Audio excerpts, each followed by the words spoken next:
একটু হাই স্কুলে পড়ে, দাখিল মাদ্রাসায় পড়ে, আরো কোচিং এ পড়ে, তাদের মেয়েগুলো দেখবেন যে বন্ধু হয়, তাদের সাথে হাঁটে, হাত ধরে চলছে কি বেশ নতুন বিয়ে কি হয়, বিয়ে মা বলতে বিয়ে ভারত বিয়ে জিয়ে বিয়ে আর জিয়ে অনেক মুরব্বী আছে জানেন বিয়ে বিয়ে মানে হলো বয়ফ্রেন্ড, আর জিএফ জিএফ মানে হলো গার্লফ্রেন্ড। গার্লফ্রেন্ড আর বয়ফ্রেন্ড এটা তো বুঝেন, সংক্ষেপে বলে এটা জিএফ আমার, আর এটা হলো বিএফ। আজকে আপনাদেরকে উদাহরণগুলো বলে দিলাম। এক সন্তানকে ঢাকার ভিতরে পড়ায় বিশ্ববিদ্যালয়, কারণ ঢাকার ভিতরে পড়ায় তো সবার এত মোবাইল আছে, টাচ মোবাইল। সন্তান ফোন করে বলছে, বাবা আমার যে কষ্ট, পড়ালেখা এত বই কিনতে মন চায় না, একটা টাচ মোবাইল কিনে দিছে। বাসায় আসছে অনেকদিন পর, আসে ওর বাপ কিন্তু ভ্যান চালায়, আসছে, আসার পরে এখন তার জন্য বাজার থেকে বড় রুই মাছ কিনে আনছে, দেশি গরুর দুধ নিয়ে আসছে, গরুর গোস্ত নিয়ে আসছে। আমার সন্তান ঢাকা থেকে আসছে, বিশ্ববিদ্যালয়ে পড়ে, আমার মর্যাদায় কম, ভ্যান চালে কোনো সমস্যা নেই, আমার সন্তানকে খাওয়াইছে। তো রাতের বেলা সবাই ঘুমায় গেছে, তো ছেলে এই দিক মোবাইলে বলতেছে I love you, I love you, I love you. এখন বাবা তো রিক্সা চালাক, এ এখন বলতেছে আমার ছেলে দেখছো মুখের মা, আমার ছেলে দেখো রাতের বেলা ইংরেজি পড়তেছে, রাতের বেলা কি পড়তেছে, ইংরেজি পড়তেছে, একটা শব্দ। এখন পরের দিন এটা বিশ্লেষণ করার জন্য যারা শিক্ষিত তাদের কাছে গেছে, দেখো আমার সন্তান সারা রাত ঘুমায় নেই, সন্তানকে ঘুমাইতে দাও, ওর সাথে কোনো আলাপ নেই, আমি আজকে বড় লোকের সাথে দেখা করছিলাম, গেছে যাই বলছে আমার ছেলে সাত খালি I love you, I love you, I love you, এইরকম। এরা আর কি পড়া স্যার বলেন তো?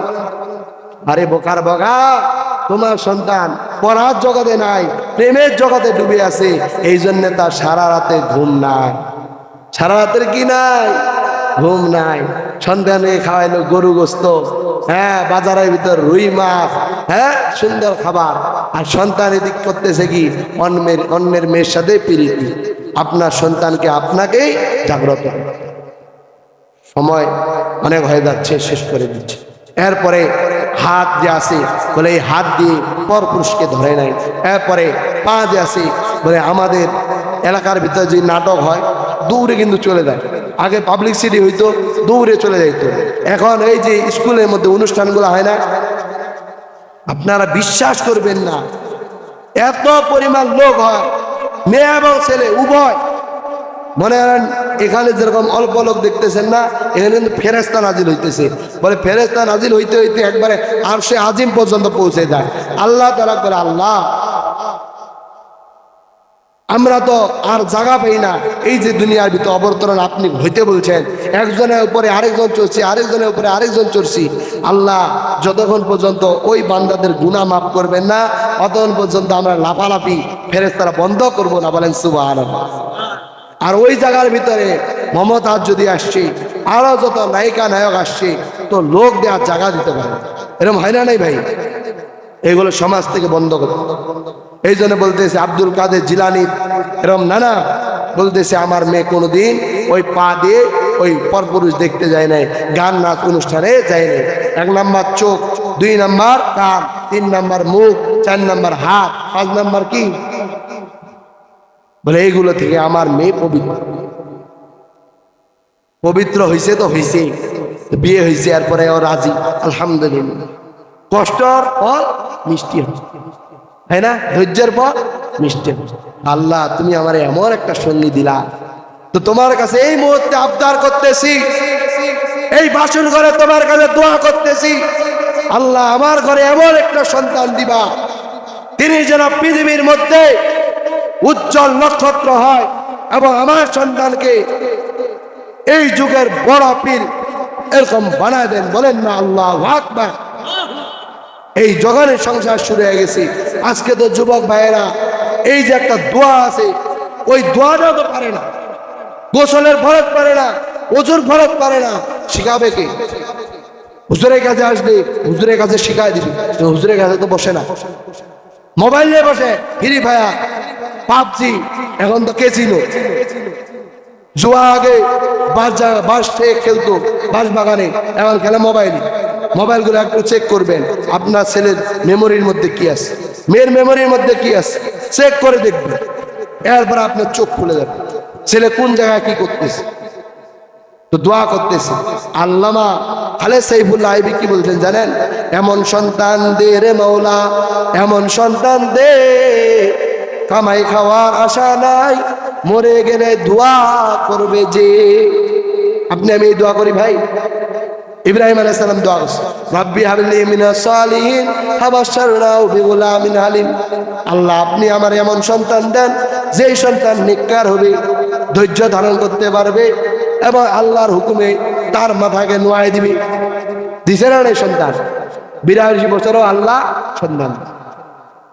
তো এই আমলের কারণে শেষ করে দিচ্ছি ভাই, তো এই আমলের কারণে আল্লাহ তাআলা তাকে আব্দুল কাদের জিলানী বানিয়েছেন। এবং খালি জিলানী জিলানী নয়, বলে এই আব্দুল কাদের জিলানী বলতেছেন যে আমার মা, আমি গর্ভে থাকা অবস্থায় কোনদিন এরকম ঘুরে বেড়াইতো না। আমার মা কোরআন পড়তো, বলে কোরআনে বসে থাকতো, কোরআনে পড়তো, কোরআনে বসে থাকতো, বেশি বেশি আমল করতো। আর আমি পেটের ভিতরে আমি আব্দুল কাদের জিলানী কোরআনুল কারীম মুখস্থ করছি, বলেন সুবহানাল্লাহ। 1 পারা 2 পারা নয়, 18 পারা কোরআনের হাফেজ পেটের ভিতরে হয়েছেন, বলেন না সুবহানাল্লাহ। আপনি আমার সন্তান হয়। এই আব্দুল কাদের জিলানীর কাছে একজন প্রশ্ন করলো, এ আব্দুল কাদের জিলানী, তোমার দাম আর সাহাবীর দাম কেমন? বলতে আমি আব্দুল কাদের জিলানীকে যদি হাজার হাজার কোটি কোটি একসাথে করো, আর একজন সাহাবীর যে ঘোড়া ছিল, ঘোড়ার যে খুর ছিল, খুরের মাঝখানে যেই ভোলা ছিল, বালি ছিল, ওই বালুর যে দাম, আমি আব্দুল কাদের হাজার হাজার কোটি কোটি যে একখানে করো, তো এই বালুর কোনা তার চেয়ে বেশি দাম, বলেন সুবহানাল্লাহ। আল্লাহ রাসূল সাল্লাল্লাহু আলাইহি ওয়াসাল্লাম বলেছেন, আমার উম্মতের যে দাম পৃথিবীর 1 লক্ষ মতান্তরে 2,24,000 যত পয়গম্বরের উম্মত আছে, বলে সমস্ত নবীর উম্মতকে এক করে করা হবে, আর আমার উম্মত কেন এক করা হবে? আমার উম্মত যতক্ষণ পর্যন্ত জান্নাতে যাবে না, ততক্ষণ পর্যন্ত কোন নবীর উম্মত জান্নাতে যেতে পারবে না, বলেন সুবহানাল্লাহ। তাহলে এখান থেকে আমরা আমল শিখবো তো ইনশাআল্লাহ। 1 নাম্বার নিয়ম, 2 নাম্বার চেষ্টা, 3 নাম্বার দোয়া। এরপরে মা একজন মহিলার জন্য, বাবা, তারপর কি বড় ভাই, তারপর কি না স্বামী, না হলে ছেলে কে থেকে স্বামী, এরপরে কি ছেলে। এগুলো দায়িত্ব নেন, আজ থেকে মজবুত করেন। বাড়ির ভেতরে শাসনের লাঠি নেন, শাক ভালো না হলে মাইর দেন, কিন্তু পর্দা না করলে মাইর নেই, নামাজ না পড়লে মাইর নেই। যে ঘরে